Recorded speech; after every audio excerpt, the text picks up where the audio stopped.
जितना आयुर्वेद के बारे में नॉर्मली जनता को नहीं पता था कोरोना काल से पहले, लेकिन अब उतना ज़्यादा पता लगा है क्योंकि एक टाइम आया था जहाँ पे एलोपैथिक दवाइयों ने काम करना बंद कर दिया था और अगर कर भी रही थी तो मल्टीपल उसके साथ बीमारियाँ आ रही थी और दिक्कतें आ रही थी। लेकिन वही हमारे काढ़े और जो हम नॉर्मली अपने किचन में भी चीज़ें यूज़ करते हैं, अगर वो भी हम नॉर्मली यूज़ करें, वो भी एक आयुर्वेद का पार्ट है, तो उनकी वजह से इतना ज़्यादा बूस्ट आया सोसाइटी में इन दो। कोरोना काल में आयुर्वेद ने अपनी उपयोगिता और रोगियों की चिकित्सा के लिए क्या सेवाएं आयुर्वेद दे सकता है, ये साबित कर दिया।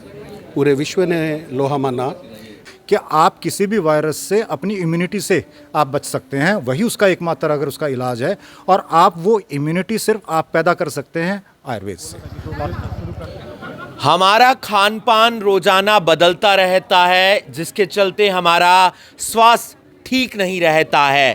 लेकिन आज एक राष्ट्रीय कार्यशाला और संगोष्ठी का आयोजन किया गया है। ये कार्यशाला और संगोष्ठी 2 दिन चलने वाली है, जिसके अंदर नाड़ी परीक्षणम के बारे में बताया जाएगा और कुरुक्षेत्र के एनआईटी के अंदर इस राष्ट्रीय कार्यशाला और संगोष्ठी को आयोजित किया गया है। 19 और 20 नवंबर को ये आयोजित रहने वाली है। संजय छाछड़ जी जो नाड़ी विशेषज्ञ हैं, वो मुंबई से आए हैं और 7 घंटे का एक कोर्स है जिसमें तमाम आयुर्वेदिक डॉक्टर्स को, साथ ही साथ जो वैद्य हैं उन्हें और तमाम जो बच्चे हैं उन्हें उस कोर्स के बारे में बताया जा रहा है, सिखाया जा रहा है कि किस तरीके से नाड़ी जो चेक करते हैं वो सारा एक प्रोसेस रहता है। और हमारे साथ डॉक्टर नरेश भार्गव जी हैं जो कोऑर्डिनेटर हैं इस पूरे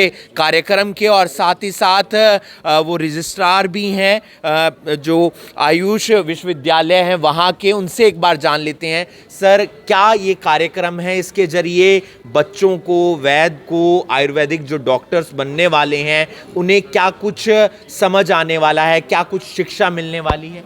जी, आपको नमस्कार। विश्व आयुर्वेद परिषद एक एनजीओ है, राष्ट्रव्यापी इसका कार्यक्रम ये करवाता रहता है। अंतर्राष्ट्रीय स्तर पर 14 देशों के अंदर गतिविधियां और आयुर्वेद के प्रचार प्रसार के लिए कार्यक्रम विश्व आयुर्वेद परिषद के माध्यम से करवाए जाते हैं। तो पूरे भारत को 7 जोन में बांट रखा है। तो उत्तर क्षेत्र के द्वारा, जिसमें पंजाब, हरियाणा, दिल्ली, हिमाचल प्रदेश, जम्मू कश्मीर और चंडीगढ़, ये प्रांत उत्तर क्षेत्र में आते हैं। तो उत्तर क्षेत्र के द्वारा नाड़ी परीक्षण इस विषय पर एक कार्यशाला और संगोष्ठी का आयोजन किया जा रहा है, जो कि 2 दिन तक चलेगा। आज प्रातः 9:30 बजे आरंभ हुई और कल 4:30 बजे तक यह कार्यशाला और संगोष्ठी चलेगी। इसमें मुख्य वक्ता के रूप में मुंबई से संजय छाछड़ जी पधारे हैं, जो कि वर्ल्ड फेमस नाड़ी विशेषज्ञ हैं। वो 7 घंटों के 6 सत्र में नाड़ी परीक्षण कैसे किया जाए और बीमारी को डायग्नोज कैसे किया जाए, इसके बारे में जो प्राइवेट प्रैक्टिशनर्स हैं, यूजी के स्टूडेंट्स हैं, पोस्ट ग्रेजुएशन के स्टूडेंट्स हैं, उनको नाड़ी परीक्षण का ज्ञान प्रदान करेंगे। इसके साथ ही स्टूडेंट्स ने डिमांड की थी कि आयुर्वेद में अंडर ग्रेजुएट और पोस्ट ग्रेजुएट उन स्टूडेंट्स के लिए कहाँ कहाँ कैरियर अपॉर्चुनिटीज़ हैं, तो इसके ऊपर कैरियर काउंसलिंग हो। तो उसके लिए एक विशेषज्ञ हमने आमंत्रित किए हैं नोएडा से, तो वो उनका एक व्याख्यान रखा गया है कैरियर काउंसलिंग के लिए। टोटल पूरे भारत से 27 महाविद्यालयों से अभी तक हमारे पास रजिस्ट्रेशन हुए हैं। 14 प्रांतों से जो प्रतिभागी है वो इस कार्यक्रम के अंदर आए हैं। कहाँ देखते हैं फिलहाल आप आयुर्वेद को, नाड़ी परीक्षण को? भारत के अंदर क्या स्थिति है? उत्तर जोन की बात करें, उत्तर भारत की बात करें तो वहाँ पर क्या स्थिति है? क्या डेवलप करने की ज़रूरत है या फिर हम वहाँ पर विकसित हो चुके हैं? उसके बारे में कुछ बताएं। कोरोना काल में आयुर्वेद ने अपनी उपयोगिता और रोगियों की चिकित्सा के लिए क्या सेवाएं आयुर्वेद दे सकता है, ये साबित कर दिया। पूरे विश्व ने लोहा माना। जितनी जनसंख्या भारत की है, तो संख्या और उसके अनुपात में जो डेथ हुई हैं उसको अगर देखा जाए तो भारत में कोरोना के कारण बहुत कम डेथ हुई है। कारण क्या है कि यहाँ हर व्यक्ति के घर में आयुर्वेद है, उसके रसोई में आयुर्वेद है, उसके जीवन जीने के तरीके में आयुर्वेद है। आयुर्वेद में जो दिनचर्या, ऋतुचर्या बताई गई है वो सारे का सारा हम पालन करते हैं, इसलिए यहाँ के लोगों की इम्यूनिटी ज़्यादा है। उसको एक मेडिकल पद्धति के रूप में एक स्थापित करने की आवश्यकता थी। जब देश के यशस्वी प्रधानमंत्री स्वयं कहते हैं कि आयुर्वेद पूरे विश्व को एक अनूठी देन है, उसको जीवंत करने की जिम्मेदारी अब आयुर्वेद के लोगों ने उठाई है, उसकी जिम्मेदारी, और आने वाली पीढ़ी को अच्छा ज्ञान हो नाड़ी का, इसके लिए प्रयास है और उस प्रयास में हम निश्चित तौर पे कामयाब भी होंगे। अलग अलग स्थानों पर अलग अलग विषयों को लेकर इस प्रकार की कार्यशाला करवाई जा रही है। अभी जो पश्चिम जोन है वहाँ पर अग्निकर्म के लेकर एक 2 दिवसीय राष्ट्रीय कार्यशाला राष्ट्रीय आयुर्वेद संस्थान जयपुर के द्वारा की गई थी। जब आगे इसके आगे फिर बनारस में हो रही है ऐसी कार्यशाला। तो पूरे भारत में इस तरह के कार्यक्रम विश्व आयुर्वेद परिषद के माध्यम से होते हैं। विश्व आयुर्वेद परिषद के साथ में श्री कृष्णा आयुष विश्वविद्यालय कुरुक्षेत्र और राष्ट्रीय प्रौद्योगिकी संस्थान NIT भी इसके आयोजन में जुड़ा है। NIT को आपको थोड़ा सा अचंभा होगा कि ये तो इंजीनियरिंग कॉलेज है, यहाँ पे तो इंजीनियर बनाए जाते हैं, तो इसको साथ में क्यों जोड़ा गया? आयुर्वेद के जो इंस्ट्रूमेंट्स हैं वो पुराने तरीके से ही ज़्यादातर जो प्राइवेट प्रैक्टिशनर वो यूज़ करते हैं, तो क्या मॉडर्न टेक्नोलॉजी को यूज़ करते हुए हम इंस्ट्रूमेंट्स को डिज़ाइन कर सकते हैं क्या? इसलिए क्योंकि उत्तर भारत का एक बड़ा ही रेपुटेड संस्थान है ये, और DRDO के साथ इनके MOU साइन होने जा रहे हैं।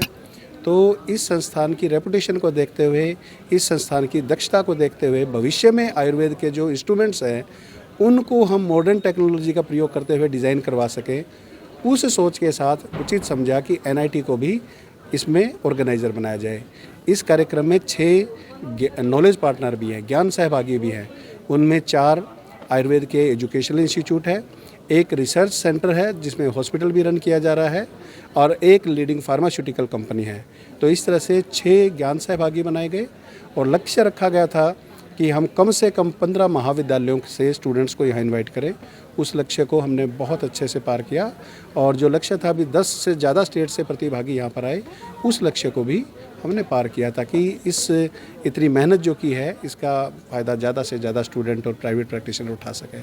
आयुर्वेद की जो पहचान है उसे भली भांति हमने कोरोना काल के अंदर देखा और कितना ज़्यादा ज़रूरी है उस बात को भी समझा, और इसी के चलते जो नाड़ी परीक्षणम 2022 है, राष्ट्रीय कार्यशाला और संगोष्ठी है, वो कुरुक्षेत्र के NIT में आयोजित करवाई गई है, जहां पर 500 से जो ज़्यादा आयुर्वेदिक डॉक्टर्स हैं, वैद्य हैं और तमाम लोग हैं, वो इस कोर्स में हिस्सा लेते हुए नज़र आ रहे हैं। 7 घंटे का ये पूरा कोर्स है और मुंबई से नाड़ी विशेषज्ञ भी यहाँ पर पहुँचे हैं, और ये पूरा जो राष्ट्रीय कार्यशाला है वो यहाँ पर आयोजित की गई है। और साथ ही साथ कबीर आयुर्वेदिक औषधालय जो करनाल के अंदर भी है, बाकी जगह भी बहुत सारे संस्थान हैं, वहाँ पर इस तरीके की जो औषधियाँ हैं वो उनके माध्यम से पहुँचाई जाती हैं। इस वीडियो को आप ज़्यादा से ज़्यादा शेयर कीजिए। हमारे साथ तमाम और लोग भी मौजूद हैं। सर, आपका परिचय और किस तरीके से देखते हैं नाड़ी परीक्षणम 2022 को? सभी को मेरा नमस्कार। मैं doctor Sanjay Jakhar, Ayurvedic consultant, Jakhar hospital Ashtang Ayurveda multi specialty and Panchakarma centre, Rohtak, Haryana से हूँ।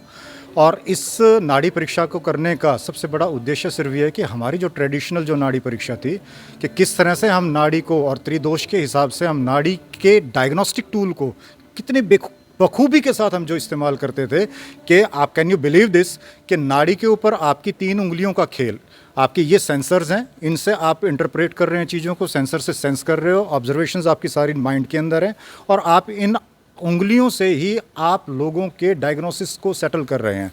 कितनी बड़ी बात है। लेकिन कारण चाहे कोई भी है, मैं उस विषय पे नहीं जाऊंगा कि क्या रहा, क्यों रहा, किस वजह से रहा, सरकारों का क्या इसके पीछे एक उद्देश्य था। लेकिन आज के दिन माननीय प्रधानमंत्री मोदी जी की तरफ से जो सपोर्ट आयुर्वेद को मिल रहा है, और विश्वव्यापी कोविड के बाद जो एक मॉडर्न साइंस के नाम के ऊपर, मॉडर्न नहीं कहूँगा मैं, एलोपैथी के नाम के ऊपर जो एक बुलबुला था वो कहीं ना कहीं फूटा है।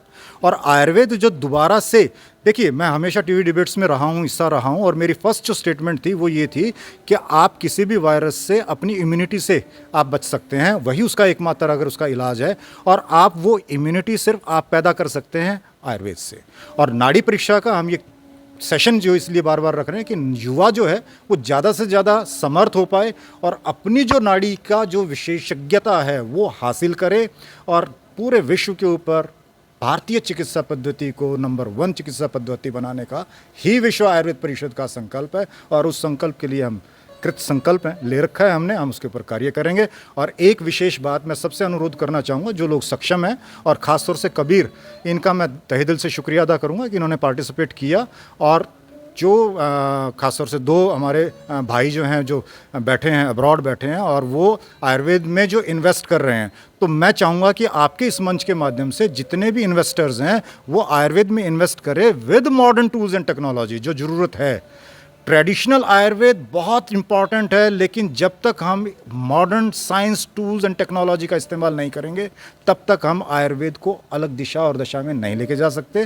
क्योंकि जो भाषा यूरोप समझना चाहता है, हमारा प्रयास रहेगा उसी भाषा में उसको जवाब दिया जाए। और वो तब संभव होगा जब इन भाइयों जैसे सहयोग हमें मिलता रहे और हम आगे बढ़ते रहे। एक नई जनरेशन, एक नया भारत, एक नया आयुर्वेद को हम एक नई दिशा में लेके जा पाए। यही एकमात्र उद्देश्य है कि जो हम ये इस नाड़ी परीक्षणम 2022 का ये हम कार्यशाला जो है वो हम कर रहे हैं। तमाम बच्चे पहुंचे हैं यहाँ पर, आयुर्वेदिक डॉक्टर पहुंचे हैं, वैद्य पहुंचे हैं और नाड़ी परीक्षणम 2022 राष्ट्रीय कार्यशाला और संगोष्ठी कुरुक्षेत्र के एनआईटी में आयोजित की गई है। और बच्चे जान रहे हैं कि किस तरीके से आयुर्वेदिक की जो पहचान है उसे बनाए रखना है और भारत की जो चिकित्सा पद्धति है उसे विश्व भर में फैलाना है। इस वीडियो को आप ज़्यादा से ज़्यादा शेयर कीजिए। अगर हमारे शरीर का वात, पित्त और कफ ओके है तो फिर हमारी लाइफ भी ओके है। और हम आपको लेकर पहुंचे हैं नाड़ी परीक्षणम 2022 में और यहाँ पर जो स्पॉन्सर है वो कबीर आयुर्वेदिक औषधालय है। और कबीर आयुर्वेदिक औषधालय पूरी तरह से नाड़ी परीक्षण पर निर्भर है, यानी कि यहाँ पर नाड़ी परीक्षण किया जाता है और उसी के जरिए बताया जाता है कि आपको समस्या क्या है। और तमाम जो औषधियाँ हैं वो आप यहाँ से खरीद सकते हैं, लेकर जा सकते हैं। और जो भी आपकी बीमारी है वो नाड़ी परीक्षण के जरिए पता लगाई जाएगी। हमारे साथ डायरेक्टर मौजूद हैं सत्येंद्र राठी जी। सर, क्या कुछ खास है जो नाड़ी परीक्षण में आप आए हैं और साथ ही साथ कौन कौन सी औषधियाँ हैं जिसके जरिए मनुष्य अपना स्वास्थ्य ठीक रख सकता है? जी, पहले तो नमस्कार सभी को मेरा। ये जो है एक नाड़ी परीक्षणम एक विश्व आयुर्वेदिक परिषद की द्वारा ये एक इवेंट यहाँ ऑर्गेनाइज है, कॉन्फ्रेंस है, संगोष्ठी है। और इसमें काफ़ी ख्याति प्राप्त वैद्य और डॉक्टर जो है आए हैं, जो नाड़ी के बारे में बता रहे हैं कि भाई कैसे नाड़ी का परीक्षण करना है, कैसे बेसिकली मनुष्य के शरीर में 3 जो है मेन नाड़ी हैं, वात, पित्त, कफ। अगर ये ठीक रहें तो मनुष्य की जो है लाइफ है, जो लाइफस्टाइल है वो ठीक रहेगा। आजकल हमारी लाइफस्टाइल जो है जनित बहुत सारी बीमारियां आप देख रहे हैं, कोलेस्ट्रॉल है, बीपी है, पेट खराब है, एसिडिटी है, ये सभी लाइफस्टाइल जनित रोग हैं। तो हमारा मेन मकसद जो है कबीर का यही है कि घर घर आयुर्वेद पहुँचाएँ। और हम जो है पद्धति जो हमने अडोप्ट की है वो एक नाड़ी परीक्षण है। क्योंकि आप देखोगे तो हमारा पुराना जो भी इतिहास रहा है आयुर्वेद से रिलेटेड, उसमें नाड़ी देख के ही हमारे पूर्वज जो है सभी तरह की जो है बीमारियों का इलाज करते रहे हैं। तो हम अपनी नाड़ी परीक्षण से जो है हम देखते हैं कि वात, पित्त और कफ की क्या सिचुएशन है बॉडी में, और उसी के को ध्यान में रखते हुए हम जो है अपना ट्रीटमेंट स्टार्ट करते हैं। और ये अलग अलग प्रोडक्ट हैं, अलग अलग बीमारी के हैं। कुछ एक किट भी हैं, क्रोनिक फीवर के लिए संजीवनी बूटी है, इम्यूनिटी बूस्टर है हमारे पास। तो मेन हमारा मकसद है कि लोगों को आयुर्वेदिक इलाज घर घर पहुँचे और सस्ता इलाज पहुँचे। जी, सस्ता इलाज पहुँचे, बेहतर इलाज पहुँचे और हमारे जो शरीर की बीमारी है उसका इलाज संभव हो सके। आप देख सकते हैं वैद्य जी यहाँ पर बैठे हैं और तमाम लोग जो भी यहाँ पर आ रहे हैं वो अपनी नाड़ी चेक करवाते हुए नज़र आ रहे हैं। वात, पित्त और कफ, अगर ये सही है तो फिर लाइफ ओके है। हमारे साथ नवीन बलहारा जी हैं जो डायरेक्टर हैं। पिछले दिनों भी हमने इनसे बातचीत की थी और आप तक वो जानकारी पहुंचाई थी जो बेहद ज़्यादा ज़रूरी थी। नवीन बलहारा जी, आप जुड़े हैं नाड़ी परीक्षणम 2022 के साथ, कैसा लग रहा है? बहुत सारे आयुर्वेदिक डॉक्टर आ रहे हैं, वैद्य आ रहे हैं, बच्चे आ रहे हैं, किस तरीके का रिस्पॉन्स? सबसे पहले तो नारंग जी आपको एक बार और धन्यवाद देना चाहूँगा कि आप हमारे साथ फिर जुड़े हैं। ये बहुत ही एक अच्छा प्लेटफॉर्म दिया है राष्ट्रीय कार्यशाला एवं संगोष्ठी ने कबीर औषधालय को कि हम अपने आप को यहाँ पे रिप्रेजेंट कर पा रहे हैं, जहाँ पे एक नेशनल लेवल का सेमिनार जो वर्ल्ड विशेषज्ञ नाड़ी विशेषज्ञ जैसा डॉक्टर साहब ने बताया, तो ये 2 दिन का यहाँ पे कोर्स है जहाँ पे लगभग 500 से ज़्यादा UG students, PG students, Ayurvedic practitioner और आयुर्वेदिक डॉक्टर्स ये अपने नाड़ी देख के कैसे शरीर के विकार निकाले जा सकते हैं और किस तरह से आयुर्वेदिक ट्रीटमेंट कराया जा सकता है, ये 2 दिन का सर्टिफाइड कोर्स ये करा रहे हैं। NIT कुलक्षेत्रा में ये इवेंट हो रहा है और कबीर औषधालय इसका मेन स्पॉन्सर है। तो हम सौभाग्य है कबीर औषधालय का कि इस तरह के इवेंट्स में हमें पार्टिसिपेशन करने का मौका मिला है। क्या कुछ खास है अगर औषधियों की बात करें, किस तरीके से जो इलाज है वो संभव रहता है? जैसा कि पहले आपने बताया था कि कबीर औषधालय के अब 30 से ज़्यादा सेंटर पंजाब और हरियाणा में हैं और हमारा टारगेट है कि कबीर औषधालय के 100 से ज़्यादा सेंटर नेक्स्ट ईयर दिसंबर 2023 तक होने चाहिए। तो मैं सभी लोगों से जैसा डॉक्टर साहब ने भी रिक्वेस्ट की कि ज़्यादा से ज़्यादा आयुर्वेदा में इन्वेस्ट करें, ज़्यादा से ज़्यादा आयुर्वेदा को फैलाएँ ताकि हम घर की रसोई से लोगों की बीमारियों का इलाज कर पाएँ और एक इफ़ेक्टिव आयुर्वेदा, एडवांस आयुर्वेदा का इलाज कर पाएँ। हमारे पास 200 से ज़्यादा आयुर्वेदिक प्रोडक्ट्स हैं, 30 से ज़्यादा हमारे खुद के स्टोर हैं, 50 से ज़्यादा हमारी पेटेंटेड मेडिसिन्स हैं जो इलाज करती हैं। हमारे पास 10-12 किट्स हैं जो हमने लास्ट टाइम आपसे डिसाइड किया था।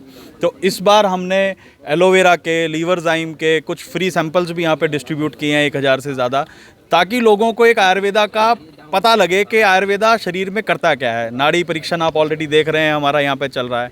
तो कबीर औषधालय आयुर्वेदा को आगे बढ़ाना चाहता है और इसमें पूरे भारतवर्ष का मैं पूरा सहयोग चाहूँगा। तो आपने देखा कि किस तरीके से कबीर आयुर्वेदिक औषधालय, जिनके 30 से ज़्यादा अलग अलग नाड़ी परीक्षण के केंद्र हैं, 200 से ज़्यादा आयुर्वेदिक प्रोडक्ट हैं, 50 से ज़्यादा आयुर्वेदिक जो औषधियाँ हैं वो पेटेंट हैं, और ऐसे में राष्ट्रीय जो एक संगोष्ठी रखी गई है, कार्यशाला रखी गई है नाड़ी परीक्षणम पर, वहाँ पर हिस्सा लिया है। वहाँ पर एक स्पॉन्सर के तौर पर आए हैं और लोगों को आयुर्वेद के बारे में जानकारी दे रहे हैं ताकि घर घर तक आयुर्वेदिक जो औषधियाँ हैं वो पहुँचे, उससे कैसे इलाज संभव है उस बात की जानकारी पहुँचे।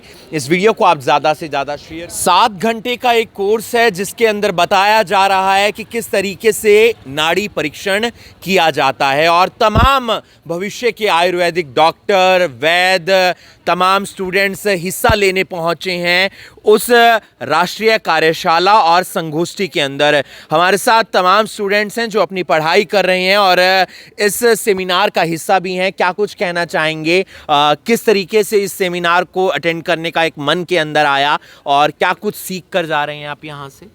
नाड़ी परीक्षा के बारे में हम सीख रहे हैं। नाड़ी परीक्षा बेसिकली हमारी जो पल्स है उसको एग्जामिन करना होता है।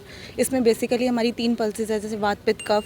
इनसे हम कैसे अपने पूरी बॉडी के ऑर्गन्स को डायग्नोस कर सकते हैं। इसके थ्रू हमारी पल्सेस कैसे चल रही हैं उससे हमारे ऑर्गन्स पता लग जाता है, कौन से ऑर्गन में हमें प्रॉब्लम आ रही है, जैसे हमारे लीवर, लंग्स, स्प्लीन, किडनीज, ये सब हमें नाड़ी परीक्षा के थ्रू पता लग जाता है। तो इसके बारे में आज हम सीखने आए हैं। 2 दिन का सेमिनार है, बहुत अच्छा सर समझा रहे हैं। कैसा रहा आपका अनुभव और क्या कुछ सीखा अभी तक आपने? सर, जो अभी तक हमें बताया जा रहा है उससे हमें ये पता लग रहा है कि हम आयुर्वेद में क्या क्या रिसर्चेज कर सकते हैं, एक्स्ट्रा कर सकते हैं, और जो हमें बुक्स में अभी मिल रहा है उससे भी अलावा हम क्या क्या कर सकते हैं। जैसे सर मॉडर्न से रिलेटेड जो टॉपिक्स हैं, कई टॉपिक्स हैं जो मॉडर्न से रिलेटेड सर उनके एग्जामिनेशन करवाने पड़ते हैं, इन्वेस्टिगेशंस करवानी पड़ती हैं, तब जाके पता लगता है कि लंग्स में ये है, किडनी में ये है, या ये दिक्कत है आपके ब्लड में। बट हम नाड़ी परीक्षण के थ्रू कैसे एक नाड़ी को देख के, आधे घंटे का एग्जामिनेशन है, कैसे हम नाड़ी को देख के पता लगा सकते हैं कि क्या हमें दिक्कत है, कहाँ दिक्कत है, कौन से हमारे बॉडी के पार्ट में दिक्कत है और हम कैसे ट्रीट कर सकते हैं कंजर्वेटिवली, बहुत ही अच्छे एक्सपेंसेस में, कम एक्सपेंसेस में, रिलेटेड टू मॉडर्न। कितना ज़रूरी है आयुर्वेद, और ये बात आज के युवा, क्योंकि आप भी युवा हैं, आज के युवा तक पहुंचानी कितनी ज़्यादा ज़रूरी है? एक्चुअली मेरे हिसाब से तो आयुर्वेद आज के टाइम में बहुत ज़्यादा बूस्ट हो रहा है। जैसे कि अभी कोरोना काल आया था तो उसके अंदर मुझे लगता है कि शायद से वो बीएमएस डॉक्टर्स के लिए एक बहुत ही गोल्डन चांस था, क्योंकि जितना आयुर्वेद के बारे में नॉर्मली जनता को नहीं पता था कोरोना काल से पहले, लेकिन अब उतना ज़्यादा पता लगा है। क्योंकि एक टाइम आया था जहाँ पे एलोपैथिक दवाइयों ने काम करना बंद कर दिया था, और अगर कर भी रही थी तो मल्टीपल उसके साथ बीमारियां आ रही थी और दिक्कतें आ रही थी। लेकिन वही हमारे काढ़े और जो हम नॉर्मली अपने किचन में भी चीज़ें यूज़ करते हैं, अगर वो भी हम नॉर्मली यूज़ करें, वो भी एक आयुर्वेद का पार्ट है।